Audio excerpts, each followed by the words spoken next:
Hello everybody and welcome back to another video. I am indeed good on my word, and I'm back here at Kennywood to do all the Halloween stuff I didn't do in the last video, which you should totally check out if you haven't seen it yet. Basically, I didn't get to some of the haunted houses last time I was here, and I also wanted to ride Phantom's Revenge a few more times, so I'll certainly be doing that. But, like always, the first thing you gotta do at Kennywood is go over to Steel Curtain and see if it's operating. And the answer, to my knowledge, is no. But we will find out. Today's the last Sunday, I believe it's operating for Phantom Fall Fest. So it's probably going to be pretty busy here. Not going to get on too much, but should have a good enough time. Well, it is open, but yeah, I'm not waiting that. So, off to... probably just going to make sure I get in the two haunted houses I didn't last time. They were the hospital one and the blackout one, so heading over there. And also, I don't think I've ever seen this building opened in my life. What is this? Hey, I'm also going to be at Kennywood for the Christmas event coming up, so stay tuned for that video as well. Very conveniently, the two haunted houses I haven't done are literally located right next to each other in the kids area. Apparently, it isn't dark enough to run those two haunted houses yet, so they won't be open for another half an hour to an hour, so that's kind of weird. Anyways, STEM and Kittyland, might as well point it out, these slot car type like kiddie ride over there, I don't know if you can quite see it, but it's sort of like a one-of-a-kind thing. It's really weird. It's for like kids, but I've never seen any attraction like it.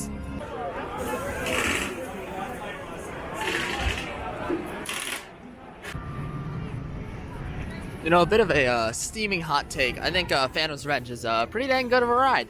Anyways, it was a perfect like 20-minute or so wait, so hopefully the hospital haunted house is actually open. Will it be? I don't know. Is it dark enough? I can't tell. One by one, each you will go up, attempt to book the code. After It's still not dark enough. Yay, it's open finally.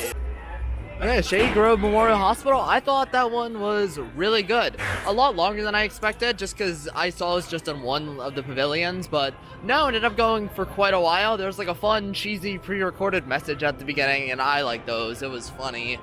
And I liked how there was like smooth jazz just playing over everything, while it's just like a bunch of scary hospital stuff. In terms of the actual content of the house, it was mostly pretty standard stuff, like your typical body horror, oh, they're cutting off someone's leg, and oh, a bunch of people out of eyes, which I don't know what the deal with that was. I don't really get the story of this one.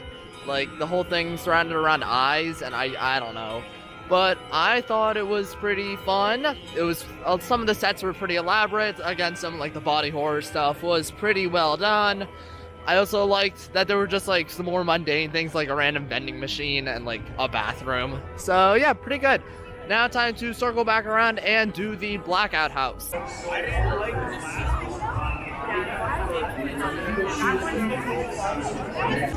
I'm usually like a blackout house hater because they're always either just like, oh, you can't see anything, so it's scary, or they spam strobe lights and it's hard to walk. And both of those options suck, so maybe this one will subvert that and actually be fun. But I don't know. I don't have the highest expectation. Wow, my intuition was correct. That one was not very good. Dark Shadows is by far my least favorite here.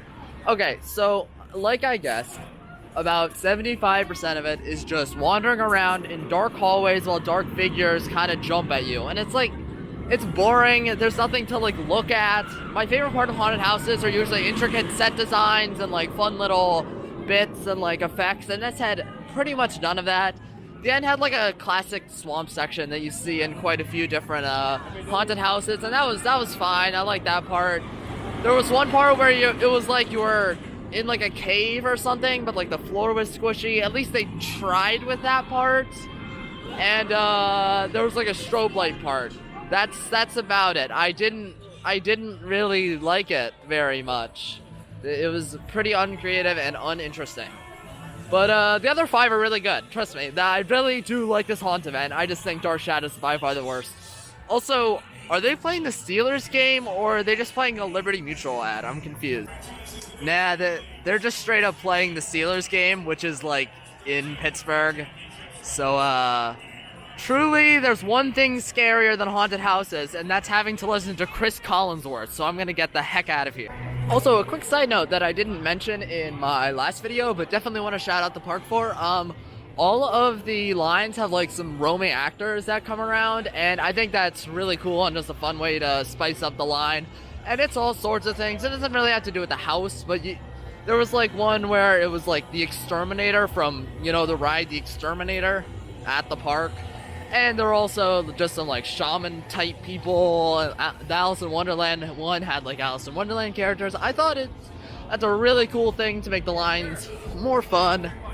And also, I'm currently going to Phantom's Revenge to ride that again, but in the dark, because I've heard it's good. Okay, so a little bit of a side tangent, but here is a ranking of all 6 of the haunted houses here. So last place is Dark Shadows, like I said, not very fun, not very interesting. Then's the Kennyville Cemetery. It's pretty generic, but I like it being outside. Not the scariest, not the most interesting, but pretty solid. Then the Bayou one, probably the least scary one here, but also some cool set designs, and I like it being in the trough of the Rapids ride. Third place, I would say, is the Hospital one. I just generally like the aesthetic of it, although it did sort of lean into being a bit generic. I think they did a really good job with that one. Second is probably Malice in Wonderland. Really unique aesthetic, but nothing too absurdly interesting that they do with the concept, but it's such a good concept that it just it makes up for it. And the best one is Detached, because it's the newest and by far has the most intricate and well-designed sets and actors and all that stuff. And of course, number 0, the best one. I'm behind it so you can't really see, but the Noah's Ark in the Dark experience. I mean, I'm not paying for it and I haven't done it, but it's in Noah's Ark, and Noah's Ark is the greatest amusement park attraction ever made, so it wins by far. Yeah, what I've seen about Phantom's Revenge dark rides is true. When you go down the drop and past Thunderbolt, it is almost pitch black down there. And then when you come back around the other way, you just get like into a bunch of fog and like colors and stuff, and it's a really cool experience during the Halloween event, I'll say. Anyways, it was running faster than earlier, so it was even better, and I love this ride. There's a reason I ride it basically multiple times every time I come to this park. It's so good. Now, here's a ride that I seem to like less and less every time I go on it. I don't know, Steel Curtain's losing me, man. It's just, there's nothing that cool about it. There's a bunch of inversions, and it's fun enough, and there's nothing bad about it. It's just such like a meh coaster. I mean, that sounds super entitled coaster enthusiast-esque. I just don't like this ride all that much. Now, if only this ride could be a bit more like Patrick Mahomes. And that is sort of what we see out of Patrick Mahomes. I've made my general distaste for Skyrocket pretty clear in the past, but it's a station way. Not harm can come of this. All clear. Let me test these buttons real quick.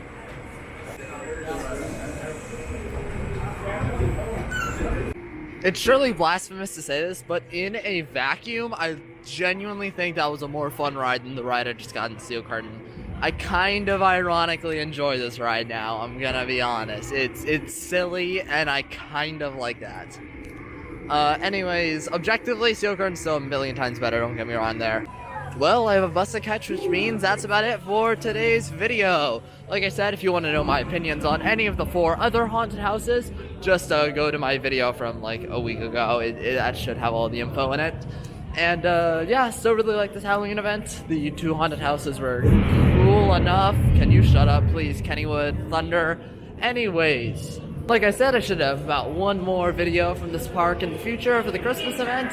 But if they don't have this Halloween event next year, which they might not because Hershey and all that, I think this was a good Halloween event, and I'd be sad to see it go. All the haunted houses are really fun. I like the atmosphere on the street and all that. And I would definitely recommend going to this event. And I would definitely recommend you closing out this video because it's over. Get out of here. There's nothing at the end of this video. Okay, I'll just waste some time. Did you know Kennywood is named after John Kenny? Nah, that's fake. I just made that up.